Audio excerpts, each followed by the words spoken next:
Today's show is a best of 2018 show for Encore Week for the 10-Minute Teacher and is sponsored by STL and ATL at Woodward Academy in Atlanta, July 26th and 27th, 2018, where I and other education leaders will be speaking. Stay tuned at the end of the show to learn more about this affordable world-class conference this summer in Atlanta.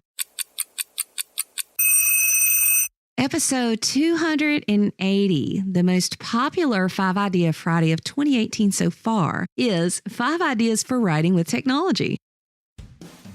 The 10-Minute Teacher Podcast with Vicki Davis.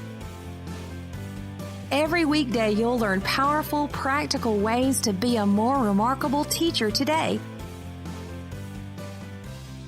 Today, we're talking with Jacqui Murray about writing with technology. Now, we will include in the show notes her K-8 tech curriculum, which has a lot of these tips. So, Jacqui, how do we teach writing with technology? I think what happens to a lot of teachers is they confuse the idea of teaching writing when they're talking about technology with teaching handwriting or keyboarding. But I try not to do that. I try to focus in on the standards of the curriculum, the writing curriculum I'm using, augmented with Common Core or whatever other standards I'm using, and focus on those rather than the idea of sitting there with a paper and pencil on paper and doing it that way. I think that there's handwriting without tears. Obviously, a lot of kids have a lot of trouble with handwriting and keyboarding. So if I remove that feature from it, then I can focus on the things that writing teaches kids. Like I'll pull these right out of my national standards for writing. Provide evidence in support of opinions,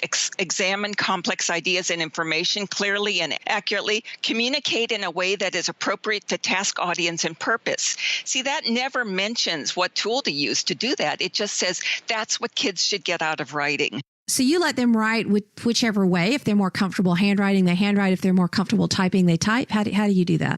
I do it even more than that. I focus on what I want them to get out of the writing, which is, like I said, examining ideas or providing evidence. And then I might do it through Minecraft. I might take a Minecraft and then pose questions to them saying, what is the story behind what you're building? Who are the characters in your made-up world? What is the setting? And have them, a series of them that apply specifically to their grade level appropriate writing standards, but they do it through something like Minecraft. Or I can do it with art or an audio program that they talk it rather than get caught up in handwriting or keyboarding.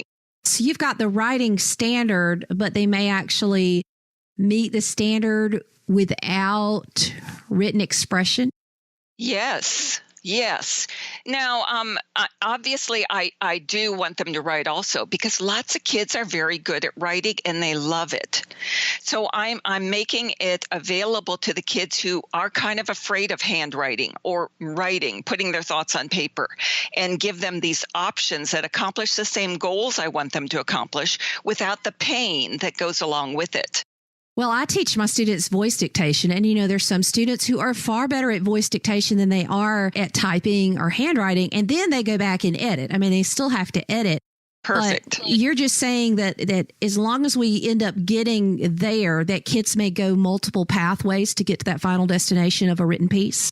Yes, that's the way I teach it. Now I teach online classes. I teach grad school classes for teachers. So this is an alternative I propose to them when they have students really struggling with writing. They have the ideas in their head. They know exactly what they want to do, but they can't get it down on paper. So we do it that way instead. It just gives options. Well, and it doesn't make the child say, I hate writing, because some of the most creative writers actually struggle with the mechanics of writing.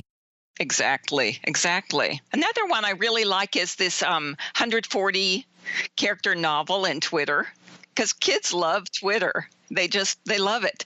So to write a whole novel in 140 characters, you start by saying it's impossible, but you remind the kids of how you tell a story, the requirements of that, and you have them write this story. Now they can do 280 characters, but to synthesize it down to a Twitter post. If you search a 140 character novel on Twitter, or on the internet, you'll find a ton of very good ones, and they grab you instantly. You can you get caught up in them, even though you think, who could do that with 140 characters? So that's a very fun one that takes the focus off of the writing, but reminds them of what they're supposed to do with writing. They're still writing because it's Twitter, but it's not a lot, and they love Twitter. And of course, if Ernest Hemingway can do it, we can do it too, right? Yes, exactly. Because he did some very short ones. So you've talked about alternate ways of getting to the written word. You've talked about 140 character novels, so I guess 280 character novels. What are some other strategies? A really fun activity I do for older students, once they have the basics of writing, say middle school or high school, is to take the class and write an ebook.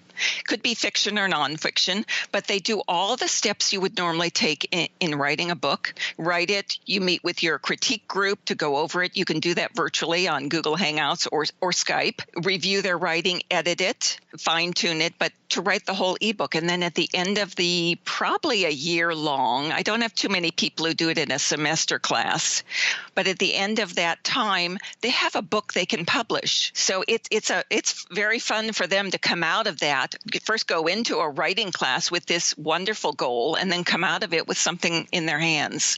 Absolutely. And I'll link to some, my students did ebooks this semester, and some of them wrote it on Google Docs and then pulled it into Book Creator. And it just, when they have an audience and when it's an actual book and they can open it on their iPad or they can print the PDF, it's just such a powerful piece to have in their portfolio, but also to know that they created it. Yes, excellent. Okay, what other idea do you have for us?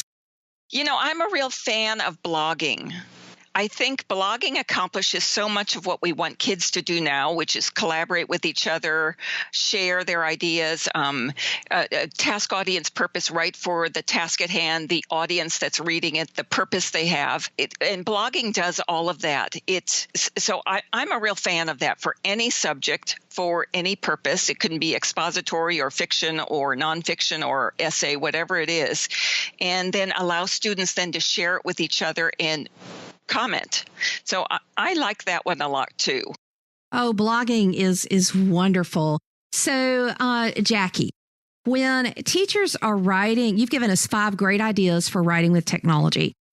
Is there anything that you think that teachers may make as a common mistake in using these? Yes, in writing with technology specifically.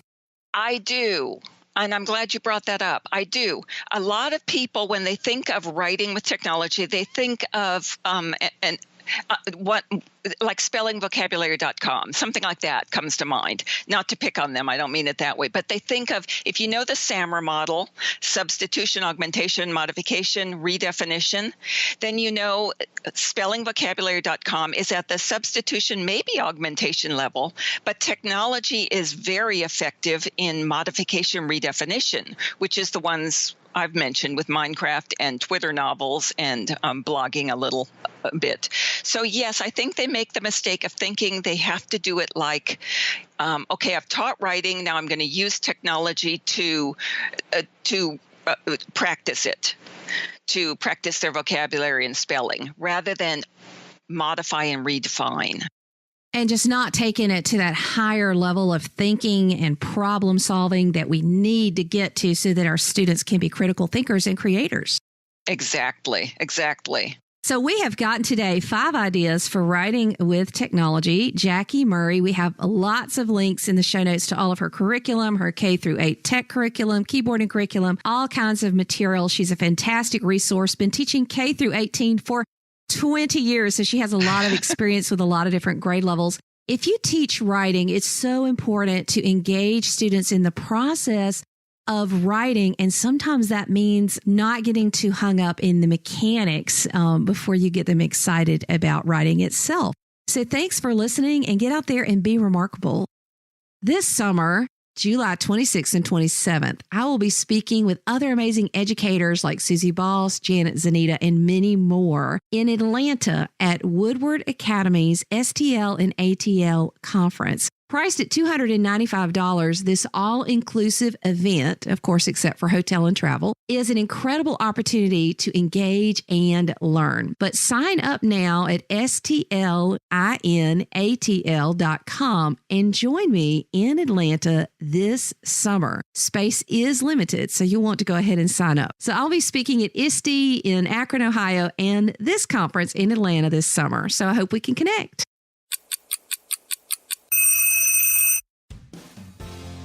Thank you for listening to the 10-Minute Teacher Podcast. You can download the show notes and see the archive at coolcatteacher.com/podcast. Never stop learning.